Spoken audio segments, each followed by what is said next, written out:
My name is Boniface Rufo, based in Kenya. As Dr. has said, I'm his PhD student at Kenyatta University doing sociology, specializing in community development. Also a lecturer at Chuka University, Mount Kenya East, Kenya.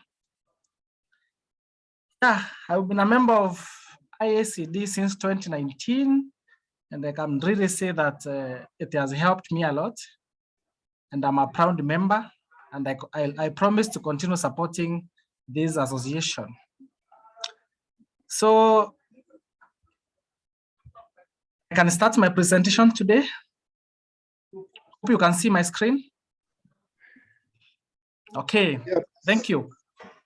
So the topic today is community-based adaptation to climate change. And for sure, climate change is an issue globally, not only in Kenya or Africa. And actually, it is, I can say it is one of the urgent issues we face, and that requires our attention as community development workers and even other professions.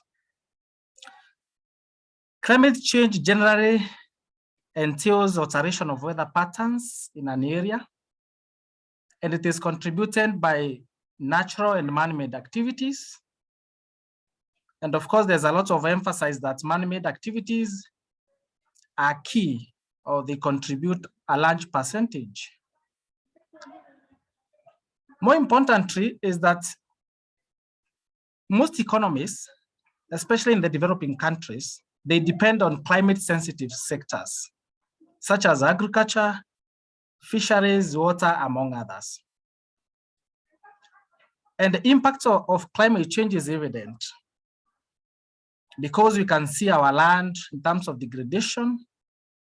We can see floods, droughts, chronic poverty, conflict, among other things that are happening within our regions. Therefore, it's something that is evident. And many international agreements and regional agreements are ongoing in terms of addressing this issue, including sustainable development goals. For instance, Sustainable Development Goal number 13 talks of combating climate change and its impact. So many organizations, even local organizations, especially in Africa and in Kenya in particular, they have so many projects at the grassroots level trying to address this issue of climate change. And actually, climate change has occurred many times in Earth history for many reasons. And the question we need to ask ourselves now is, what is the role of community development practitioners in climate resilience and adaptation? The participation in climate change is key for community development practitioners, and it should be a continuous practice. How prepared are we as community development practitioners in terms of capacity, human capacity, to help our communities solve the issue of climate change? Now, what is this community-based adaptation? Generally, adaptation entails various steps and strategies of cushioning communities and countries at large so that they can respond, or rather cope with the climate change. Because again, it doesn't go quickly. Solutions for climate change, we can't say they are really helping people to solve this issue completely. So it's not something that can go quickly. So therefore, community-based adaptation is very, very important. So that people, they can adapt to it. Again, Community-based adaptation, therefore, is community-led process based on their needs, priorities, knowledge, and capacities. Trust me, our communities have a lot of knowledge on climate issues. And therefore, we need to use them, talk to them, so that as we develop even policies, they can be policy-led or people-driven policies for that matter. And therefore, building capacities of communities so that they can withstand with climate emergencies is very, very important. So, community-based adaptation, I consider it as a newer approach and also a very, very important approach in management and avoidance of climate change.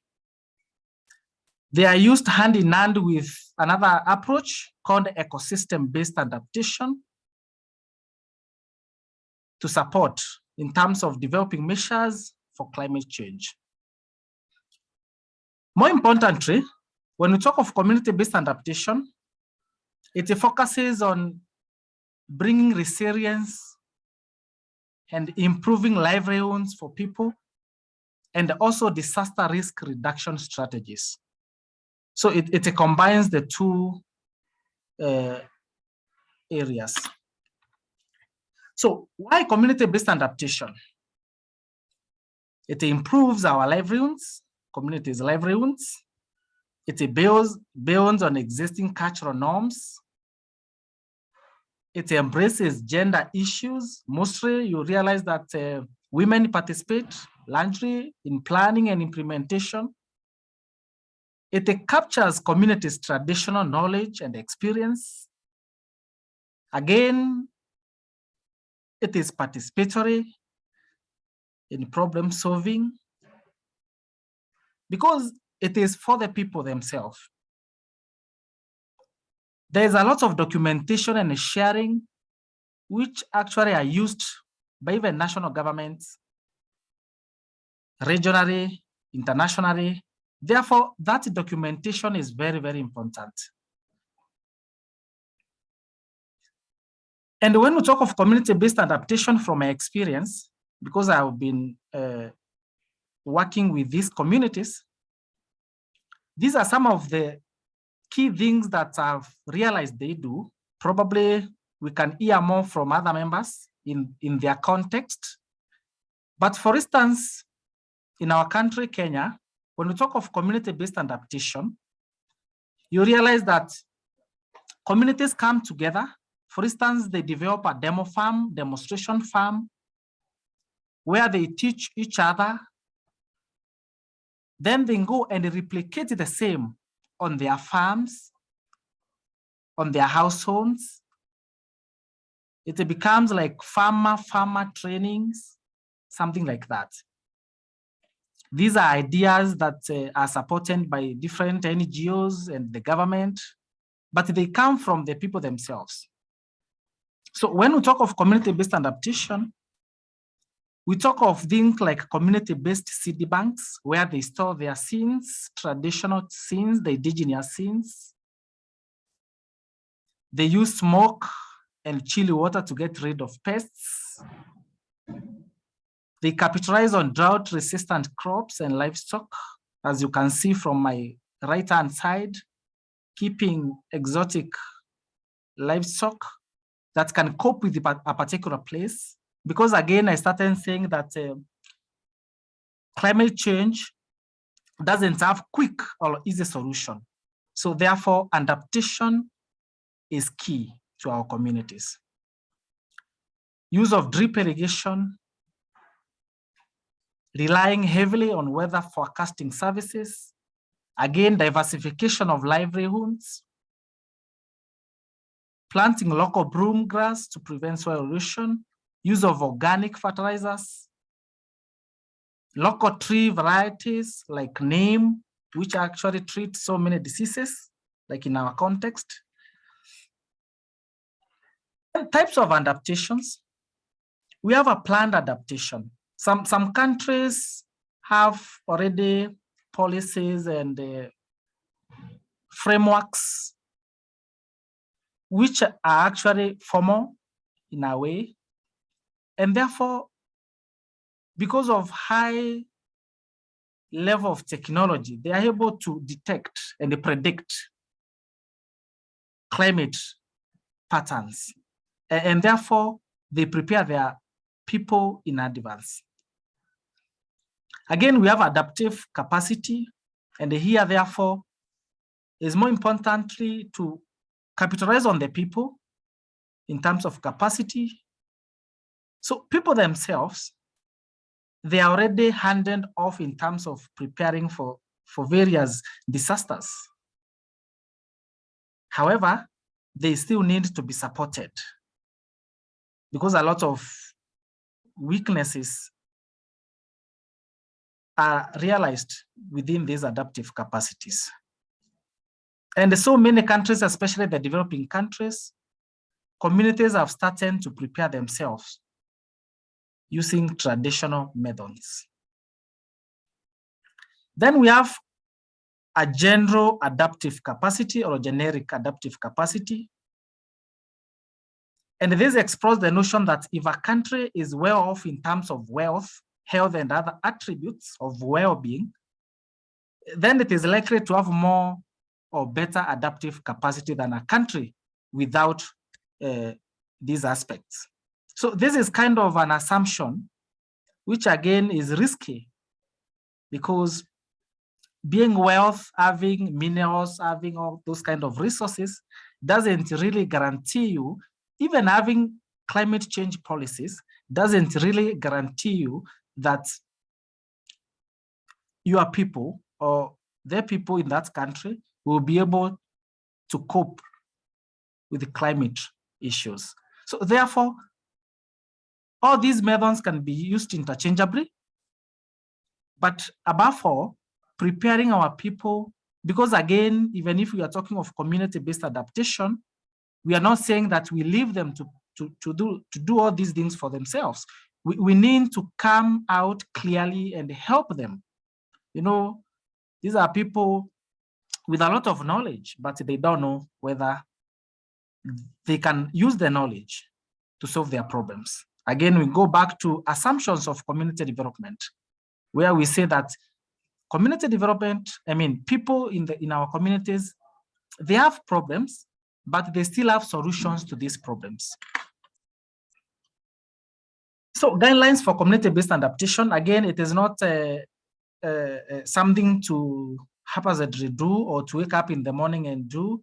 You need to consider a lot of things like reliable, credible information. Again, as I said, cultural and religious events should be maintained or reestablished. Isolated persons, such as the separated, the orphans, the elderly, should also have a role and have access to activities to facilitate inclusion in all this discussion. The community should be consulted, I mean, regarding decisions on where to put various social amenities as one way of community-based adaptation, including design of settlements, cases of like floods. So therefore, we need also to have participatory tools to be able to do mapping and collect the right data to be able to have substantive discussion and the documentation of climate change. And some of these tools that can be used is livelihood resource mapping. We need to map livelihoods of our people, crops that do well in particular area, houses, roads, among other aspects. We need to look at the seasonal cultivation calendars. You identify the cropping patterns for major crops, hazard mapping. We need tools like vulnerability matrix to be able to identify coping strategies and also evaluate their sustainability and also possible alternative strategies. We need also the response. We need the dream maps and drawings. We need to know the vision of a community or a farm and how to achieve that vision. We need participatory videos for advocacy and awareness raising within these communities. Now, which is the best way to go? Is it business as usual or business unusual? If you go business as usual, then you realize that it is a top-down kind of a framework, because the government design, monitor, evaluate, implement, do everything in matters to do with climate change. But when we talk of business as unusual, then here we need to sit down with partners, with different stakeholders, so that we can make the decision-making to be a bottom-up thing to involve communities. And this is where we go wrong, because we assume that there is drought in a particular area, probably because of some factors. And when you go to the ground, maybe they have the answers for that particular issue. Business as usual, again, entails local actors not empowered. But if you go to the business as usual, local actors are engaged fully. Business as usual, again, most adaptation finance is managed by international intermediaries. Little is accessed directly by national institutions, let alone local institutions. But business as unusual, community leaders are represented and have decision-making power. Lastly, in business as unusual, different, all people are involved: women, youth, children, disabled, the marginalized ethnic groups, they're involved in the process. And actually the finance flows directly to local institutions within these particular contexts, within these particular areas, so that they can manage it. Therefore, to me, we need now to do business as unusual to address this issue of climate change. And to achieve this, we need the right team in terms of multidisciplinary, because again, when we talk of climate change, is a complex problem involving science, economics, society, politics, ethics. So being that complex, we also need to be a multidisciplinary team to help our communities. Trust me, we can't, sociologists can't get it, can't achieve it alone. They need different fields to come in place. That's why when you go to different fields, they have at least a component of climate change. So therefore, we need the right team to mix the skills and have sound judgment. We need right data in terms of and being scientific data to avoid being too subjective. We need objectivity in this issue. We need the right support, and we need right resources. Again, as I said, even if we are talking of community-based adaptation, we can't leave it to communities alone. Community-based adaptation requires social capital and social network. Trust me, if there is no homogeneous characteristics within a particular context, addressing climate change becomes an issue. So social capital, therefore, as a concept and also a theory is very, very important because it emphasizes on cohesion, trust, and participation among communities. And the social capital has to be mobilized for climate change adaptation because this is another issue that people assume a lot because they want to do, these communities want to do same thing the way they have done for many, many years. So therefore, social capital help them even to learn from each other, from household to household, from community to community. And trust me, this is working a lot, especially in Kenya. We have so many organizations that through social capital, domain of collectivity, is making members of communities to really work together to address this issue of climate change, especially the dry and the semi-arid places. And therefore, elements of social capital may help in acquiring funds and creating risk awareness, amongst others. What are the challenges of community-based adaptation? Again, as I said, low levels of participation. There's a lot of, they want to maintain the status quo. It is also costly for some interventions. These households of communities fear to explore new methods because they want to be conservative forever. Then again, there is no one size fits all adaptation measure. We can't really say that we have some measures that can be used in Kenya, that can be used in South Africa, that can be used in India. I mean, we don't have one exact measure. So therefore, again, that kind of having variety of measures make climate change a complex thing to be addressed. Not all members of community are equally vulnerable to climate change. So you can implement something and some members feel that probably they don't need to be part of it because it is not affecting them. For instance, if it's about policy making for climate change and it is affecting people in the dryland place and you're in the upper zone, sometimes you feel that you don't need to contribute, you don't need to participate in that policy making.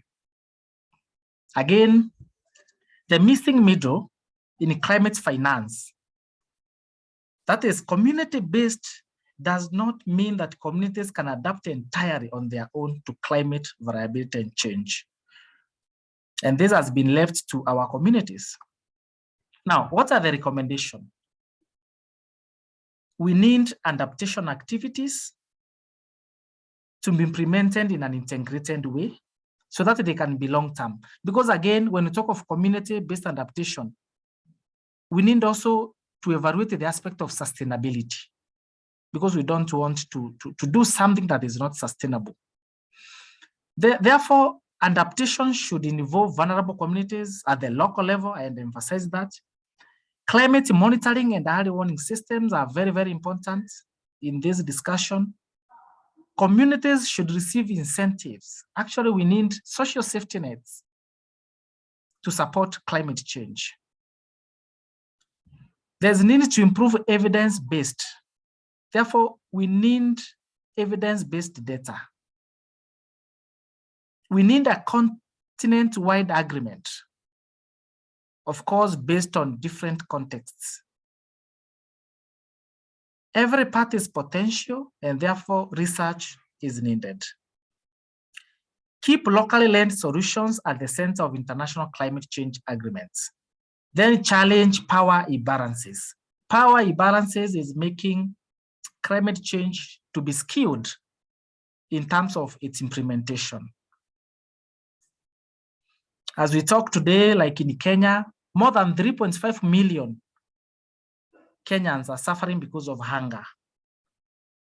And this has been as a result of climate change. So therefore, we need to challenge power imbalances.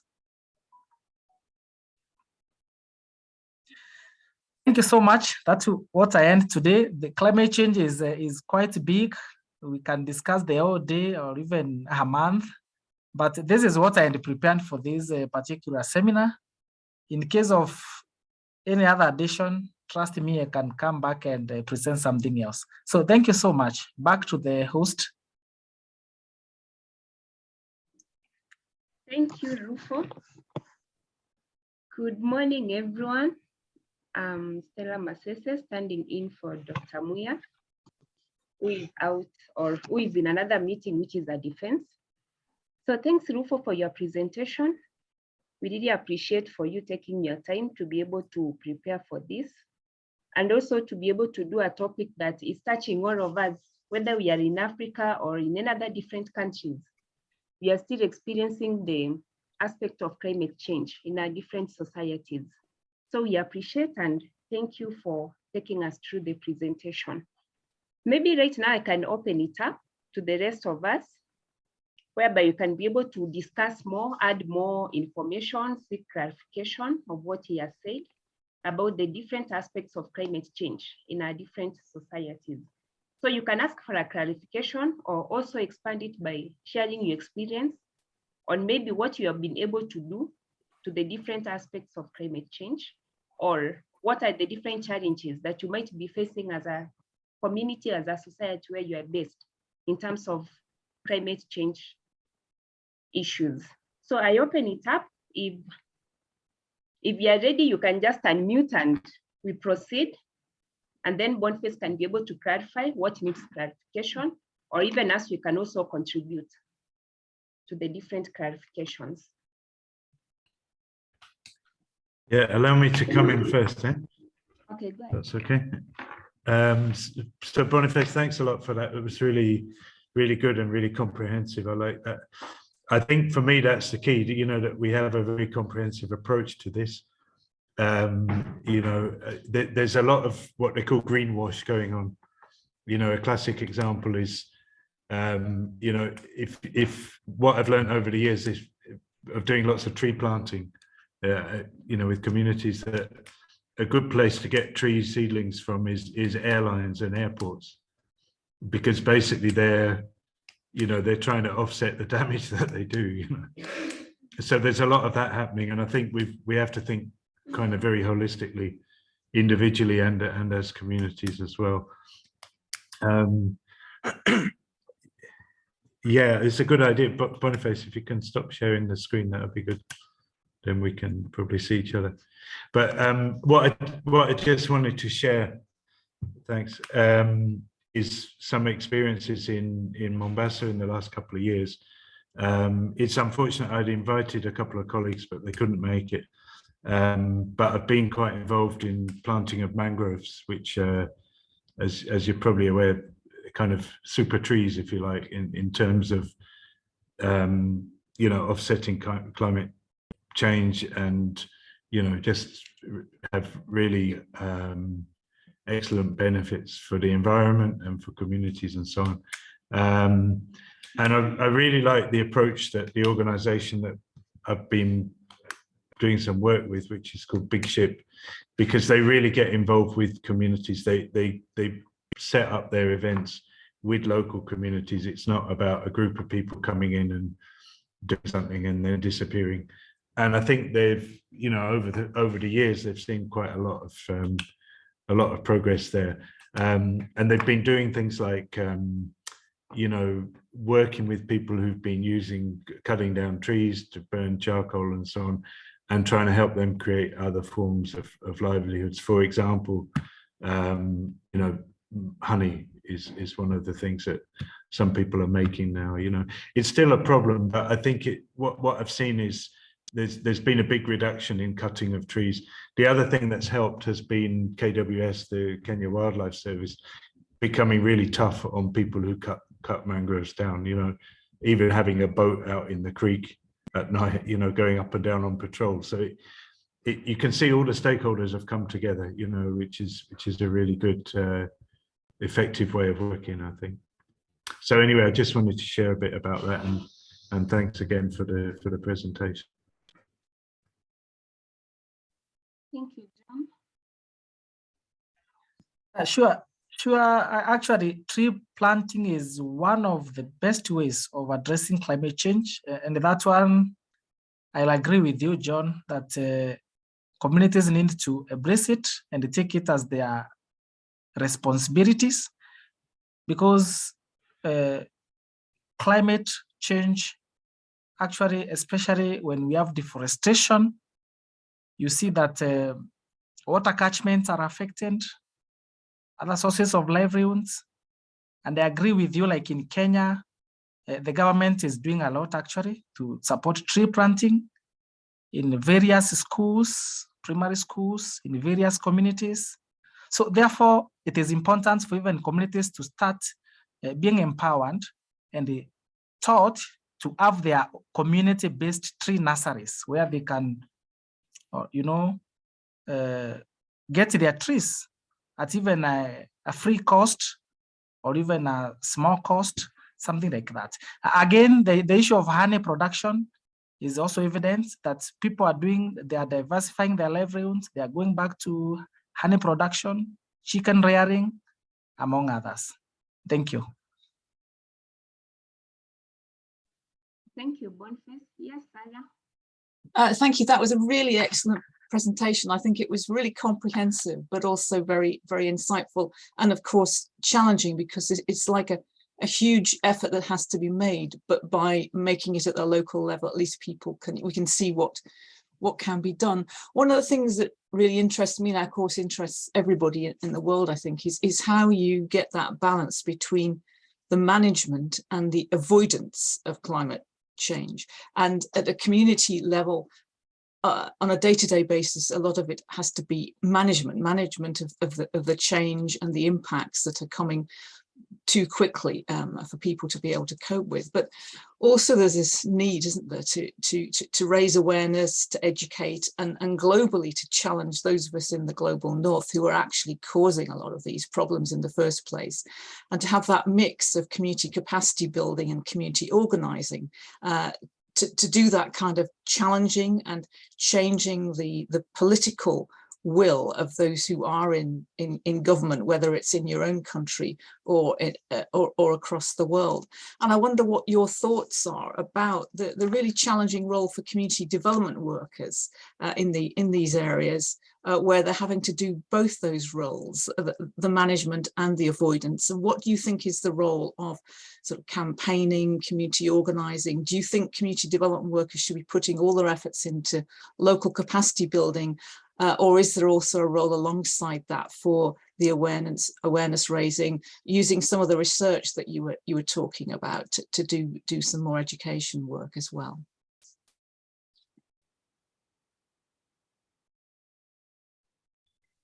Actually, something interesting is that community development practitioners, they are also students of these communities. I can say that we are trying, but we need also to learn more about this climate change. So as far as we are teaching these communities, we should also accept to be taught by them, because they have a lot of information. We should allow ourselves to be taught by them, document what they have, then probably we can try to see what to advise. Which advice can we give to these people? Because again, as experts, we know what to take, what to avoid. But I agree with you that as community development, we need to play a role in climate change. And again, we need to attend, because there are so many conferences and workshops on this climate change, we need to equip ourselves with the knowledge and skills. Then again, when we go to the field, we need to be flexible so that we can listen to the people on what they have. Thank you. Okay, thank you, Rufo and Sarah. Maybe to add on that, as we talk about these communities, on what Sarah is saying about the management and avoidance, most of these effects, they're basically faced within our different communities. So we as the community members, how do we try to change basically our different ways, so that most of it, the climate change is happening because part of it we are striving to fulfill our different livelihoods. But as we try to fulfill our livelihood requirements, that's where now we are disrupting the different climates that we have or making the different changes. So as a community, basically, how do we make sure that now we can be able to improve on the different things that we do each and every day? So that as we try now to improve, we are trying to manage our climate. And then as we try now to manage it, we are able to avoid the negative implications. So that as a community, we might decide we want to increase maybe our tree coverage. So as we start now to increase the tree coverage within our communities, then we are trying to manage our climate, we are trying to manage our community, and we are trying to avoid the negative implications of cutting down our trees, which basically is all about capacity building, getting to this community, getting to understand why they do the things that they do, and now trying to see what are the possible ways of improving what they are doing, so that now they can be able to manage and avoid the negative things that they were doing to their different ecological systems, which now change the different climates that they are in, or that they are subjected to as a community. So any other clarification or question or contribution from our different areas where we come from about the aspect of climate change?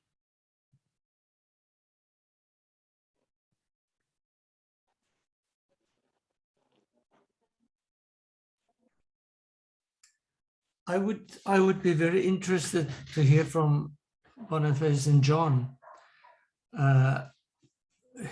If you introduce, for instance, alternative energy, or if you don't introduce alternative energy sources, the problem of using wood would not be overcome.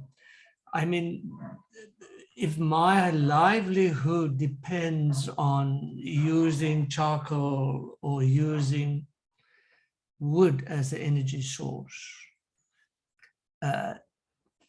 deforestation is going to be very difficult to curb. Am I correct?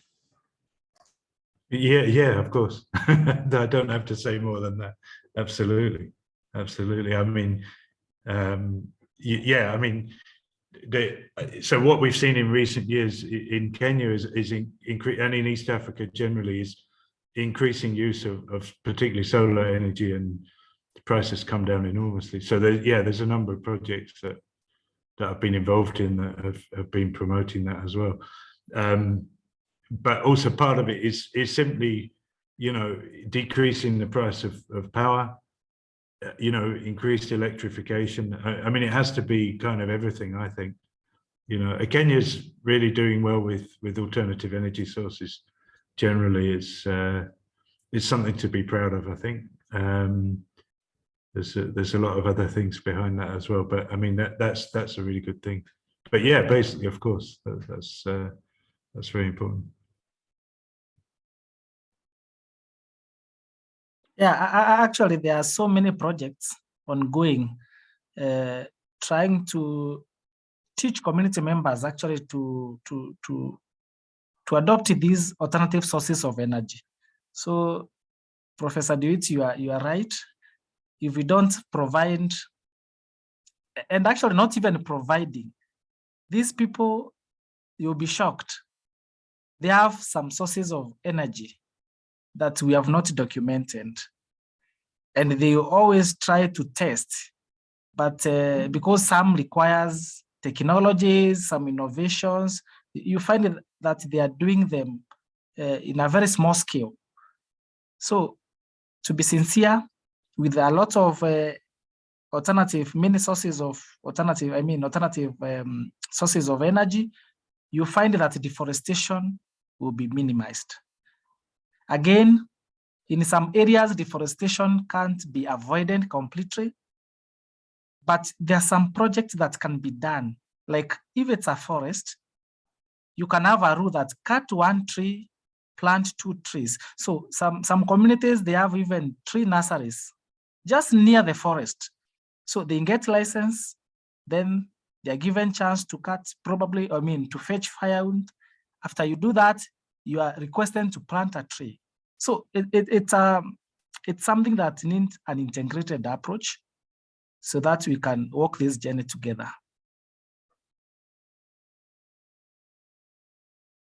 Okay, thank you.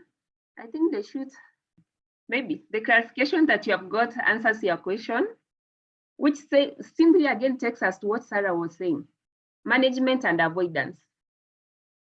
That's what you depend on. So how do we avoid using what you depend on 100%? So as we try to make you to avoid using that alternative, then we need to come up with another different alternative that you are going to use. And maybe now that's where the whole aspect of maybe the community, including the community and our different policy frameworks. How do you make sure that the policy that we come up with is going to include all the members of the community? So that if you are going to come up with an alternative, is this alternative going to be accessible in terms of cost, in terms of the skills, in terms of maybe even the application of it to these community members? So that if we come with an alternative that these communities, for instance, can't be able to afford, are they going to be able to avoid cutting down the trees, for instance? If we come up with that new alternative, which they don't have the skills, they're still going to go back and cut the trees. That's the skill that they have.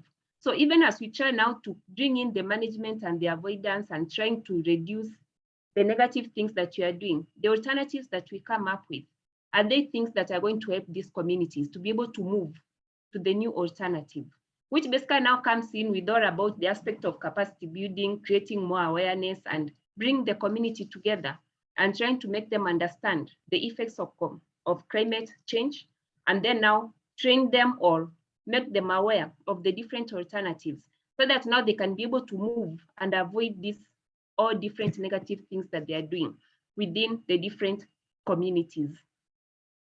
Any other clarification or question?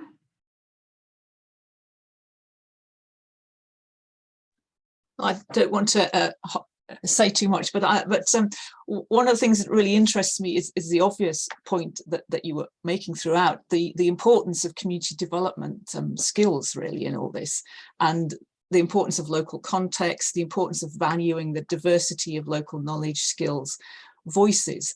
And do you think in Kenya, which is obviously where you have your experience, do you think the government authorities really recognize the role of community development workers in this effort? Because in order for communities to do this work, they need a good community infrastructure, don't they? They need to have the confidence, skills and support, which is what community development workers are doing. And I wonder what you think is needed to kind of raise the profile of the importance, because it seems to me in many countries, and probably in many of your countries, during the pandemic, the role of communities became seen to be very important in mobilizing local support, which was something community development workers knew all along.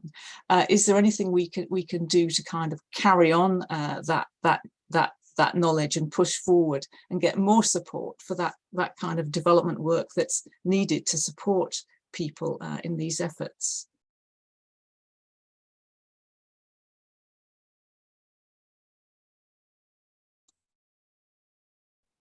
Actually, it is there's a challenge there because, you know, community development work being one of the aspects is a volunteer work.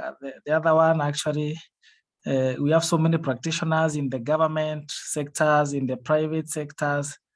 So I can see there's a challenge. You are bringing out something very, very important, because I have not really seen the appreciation or kind of capacity building for community development practitioners from the government, though it happens, of course, through different mainstreams in the government, directly or indirectly, during the operations. But that's something that needs to be looked at critically, because if we don't empower people who are ambassadors of this climate change, then it can become something very, very difficult to address, or just to leave it to. Then the other issue is the expertise of climate change. You know, climate change is multidisciplinary. Even if we have experts from that field, I don't think there are quite many. And therefore, these are the people who can come up and train more personnel And these personnel now can go and work with the communities. So I can see a gap there. And I will not say that we have done a lot to fill it. Hello. I'm sure others here from Kenya have got a comment as well, but mine is that there are some, what I've seen over the years is there's some really good individuals within government who are very committed to community development approaches, you know, whether it's environment or health or, you know, other areas. But I'm not sure that at the policy level it's really there just yet. And it is a problem, actually, this idea of volunteerism, which is a good thing most of the time, of course. But because community work is always seen as a voluntary thing, it's an extra thing. It's, you know, it's something people do at the weekend, you know, so it's not yet, to me, it's not really so well integrated into policy approaches.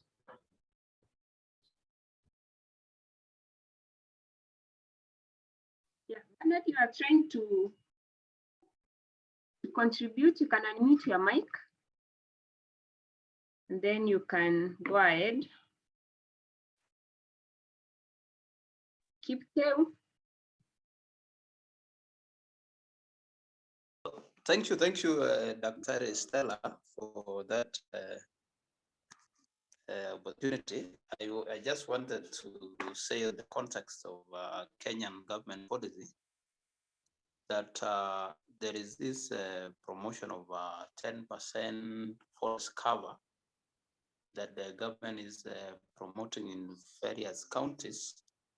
And it's one way of involving the community to actually take part in environmental conservation. And also there is the Kenya Forest Service that is bringing the multi-agencies together and other organizations to promote conservation. So you realize that there is a lot that the community is doing. Something else is the public participation is entrenched in the Constitution of Kenya.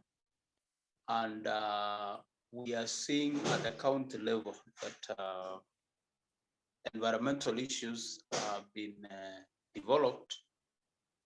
And you find that at the community level to the village level, you see that communities are becoming active and participating in contributing to maybe on issues of budgetary and giving their opinion, considering also the diversity, the way Boniface has put, that there are diverse cultures, there are diverse environmental zones in the country. And you find, for example, where I come from in Kerio Valley, there are some trees which are fruit trees, like mango trees. But as much as they are good in promoting the tree cover, it is also helping the community to get benefit out of it by doing getting livelihood out of the same trees. So you find as much as they plant the trees, the mango trees, to increase forest cover, it is also food that. So thank you for that. Otherwise, I wanted to thank Boniface for the wonderful presentation. Thanks, Bernard. I think he sums it up. He's one of our colleagues in the local organization, the Association for Community Development Kenya, and he works with the government. So basically he's giving information from the government. He works with the Social Development Office, which is the office or the division that deals with the community issues or community development issues in Kenya. So basically now that's what the government is doing from what he has been able to state on the aspect of climate change in our different communities. Any other person, so that we don't cross you out? We have 2 minutes to be able to finish. as we wait for any other person, maybe we need some clarification before we finish. We have our next webinar in July, which basically is going to be on corporate social responsibility and community development, which is coming up next month. So we can also leave our dates open for that webinar, which is going to happen about the corporate social responsibility and community development. So any question before we finish, or clarification, or even vote of thanks? Stella, maybe a comment? Yeah. Okay, thank you for the wonderful discussion that has been going on, and the different perspectives that have informed this topic. Climate change is a reality, and it's going to be with us. It's going to be just as constant as change is constant in society. What is going to make the difference is how different communities are going to adapt to the changing circumstances that are brought about by climate change. And so most of the time we have tended to be very prescriptive, yet communities live in unique circumstances, unique environments, both physical and social. And so much of the adaptation that then we need to see and work with or facilitate as practitioners also needs to be contextualized within the dictates of what the communities are dealing with in their own localities and in their own settings. And so we may not have a one-fit-all adaptation, climate change adaptation framework. It has to be informed, it has to be co-produced with the communities, so that then ultimately, collectively, then we can have the global community adapt, but informed by the different adaptations that take place at the different community settings that we find our communities located. If we talk about communities of place, of course, these other communities also will need also to make also adaptation of sorts. The virtual community is so active, but ultimately they also are leaving a footprint of sorts in the global space in terms of affecting the processes of climate change. And equally we also need, because to make some adaptation in terms of how also we are consuming the facilitators of our virtual communication, because ultimately these have also to be resourced from nature, and that has also implications. And so ultimately communities of place and communities of identity, communities in the virtual space, all of us, we need to see how we can make our contribution informed by realities that we live with on a day-to-day basis. And therefore we may not have a prescriptive framework for that fits all. So mine is, thank you very much. And President Stella has talked about a vote of thanks. I'm so encouraged that we continue to have this forum every other month, every second Wednesday of the month. And so thank you very much. And we look forward to seeing you. Over to you, Stella. Anyway, thanks everybody for finding time to be able to join this webinar. The presentation and the recording will be uploaded on the Facebook page and the website, so you can keep on talking about it. We can still ask our questions. We can still comment and share our different experiences from our different communities. So mine basically is just say thank you for finding time to be able to join. See you in the next one next month, July 13th, on the corporate social responsibility and community development. So I think we can end it there. Nice afternoon, good morning to some of us, and to some of us, good night as we go to bed. So thank you, everyone. Thank you. Thank you. Thank you, everyone. Bye-bye. Thank you. Bye. Bye. Bye-bye.